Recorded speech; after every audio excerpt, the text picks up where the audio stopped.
Hey there guys and girls and anybody else who's watching. Um so update on the Foundry VTT unofficial system. So we've got the combat system basically done as I showed in the last video. We have a campaign clock now. Is completely aware of the time for the in BattleTech, so historical wise. We have also this option, which is party locator. We have the ability to play, pause, to speed up, slow down, jump time. I do need to put some helpers in on this. We have two new reference items in our companion pack: Star System and Factions. These are pulled from Megamech. Because if I do ever release this, it's going to be under the same license as their data, and like Creative Commons, non-commercial share with attribution stuff. And that's the star systems and the factions. We pull these in because we now have this lovely little option over here, and it is also technically up here. So if we go open star map, we get star map. Zoom in and out here, you can see is the full BattleTech star map. It'll show us any names within a certain distance of us. You can see we've got a travel item down here. We'll get to that in a moment. We can change what colors we're looking at things. Technology, industry, and the like. I am still working through. Some of it's there, some of it's not.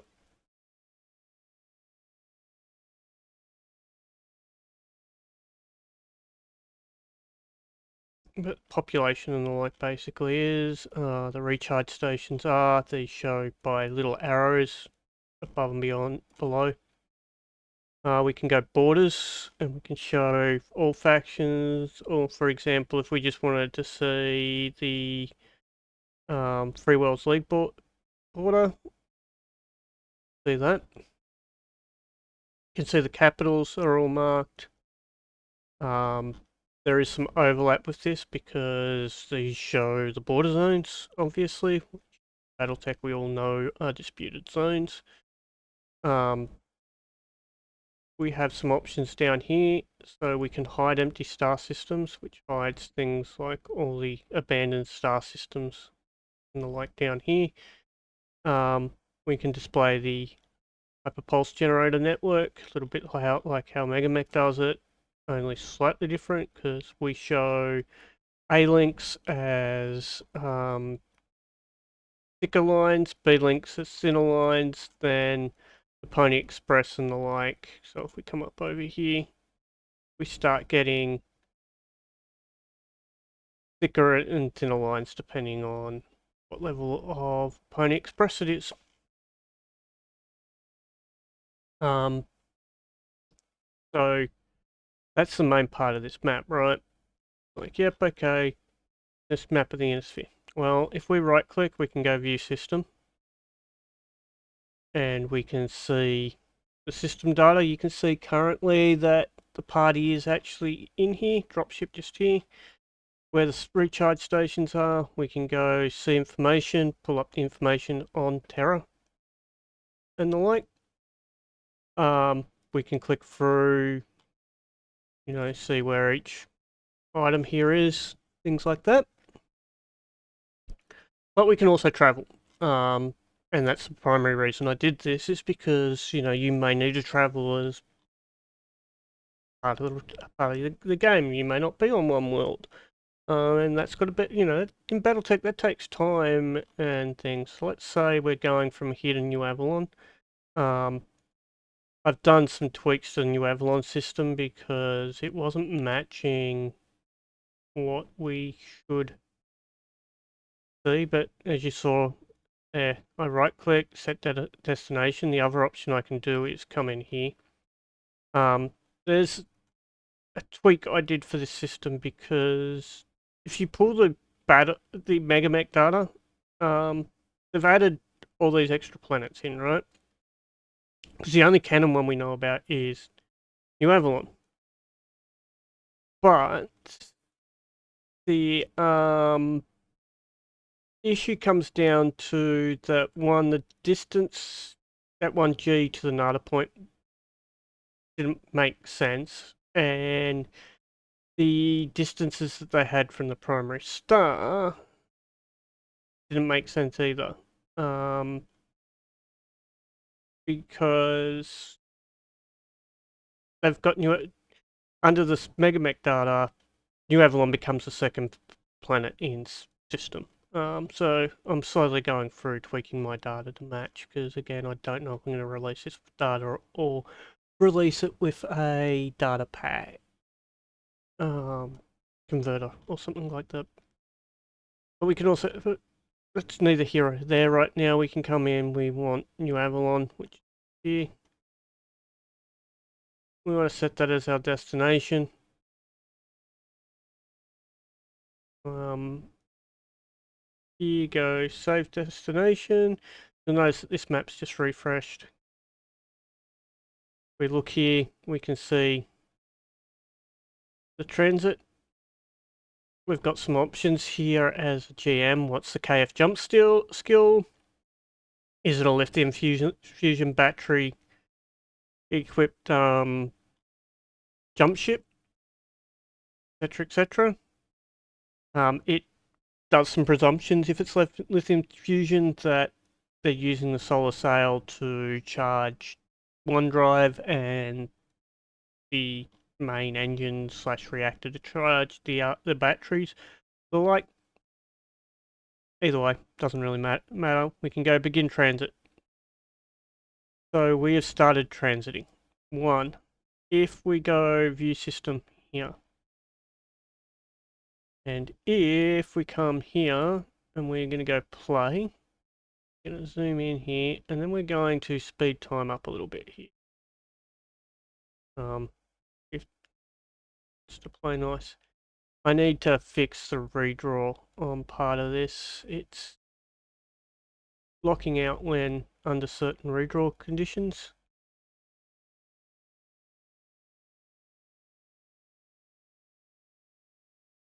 And you can see it's because this is redrawing. I basically need it to split it and tell it that it only needs to redraw the top part.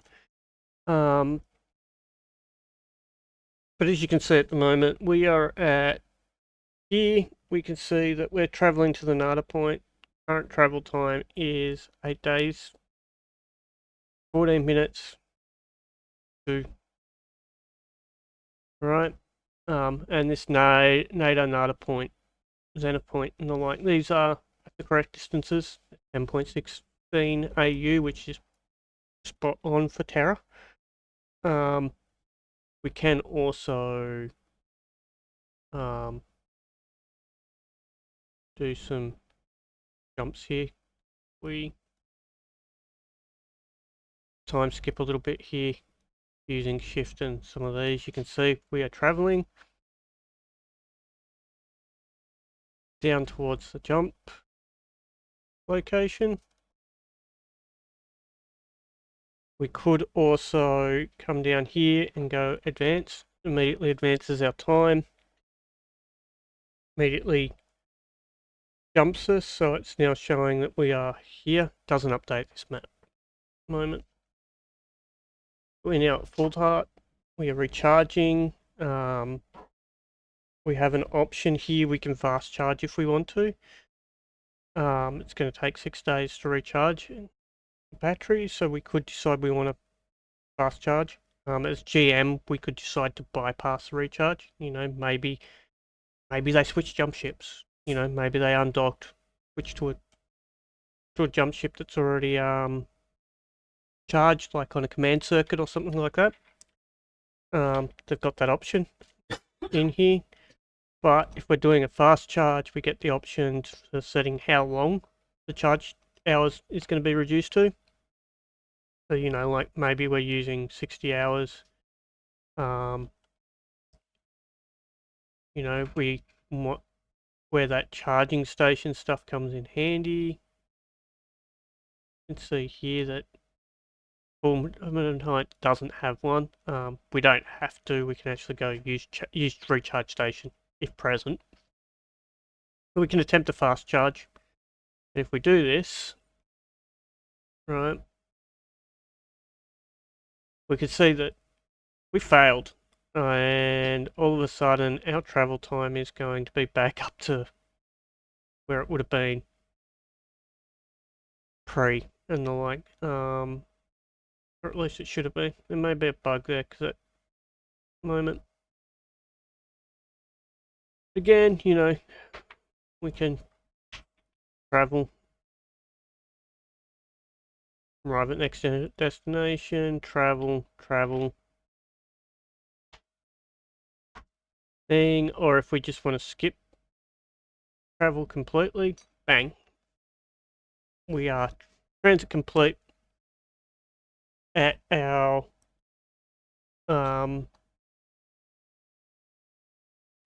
at our destination. We have some options we can set in this. So if we come over to our settings over here, have a look here, we can change where our default art is, change the icon sizes, we want to show the markers, and then we've got some other options in here at the moment. But with this system in place, and the campaign clock and everything, we are getting, and it is aware to when we pause and unpause. So if I pause, it should not increase at all. Unpause, it goes ahead. We've got vehicles we've got to get in because we're still missing those. Despite the fact that, you know, it's like, hey, look, I can create a vehicle. It's kind of empty at the moment, so I need to do that. I'll probably do rotorcraft as well during that. What else do I have? What else is left on the to-do list at the moment? Some of the other equipment items. And I need to go back to the combat systems and do some small checks on if ammo is actually being grabbed. And the like. But yeah, for the most part, like the system is completely, you can play Battletech on this right at the moment. Oh sorry, you can play A Time of War on this at the moment. And technically you could play Battletech, you're just going to be doing a lot of manual distance and rolls and the like. And yeah, you still need the books to be able to play. But that's the whole point. You should always need the books. And trust me, look, Catalyst have done a decent job with Time of War. They deserve you to, you know, if you want to play the Battletech role-playing game aspect, grab the book. It's a decent rule book. And then all the source books that came after it have stuff for a Time of War. And if you do a little bit of juggling and the like, you can make some of the stuff that was for the Battletech RPG that came before it kind of work as well. But yeah, that's where we are up to. Sorry for the yawn. I will jump for you guys later on, and yeah, still have two minds on releasing this publicly. If there's interest or the like, I'll see about it. But yeah, later, people.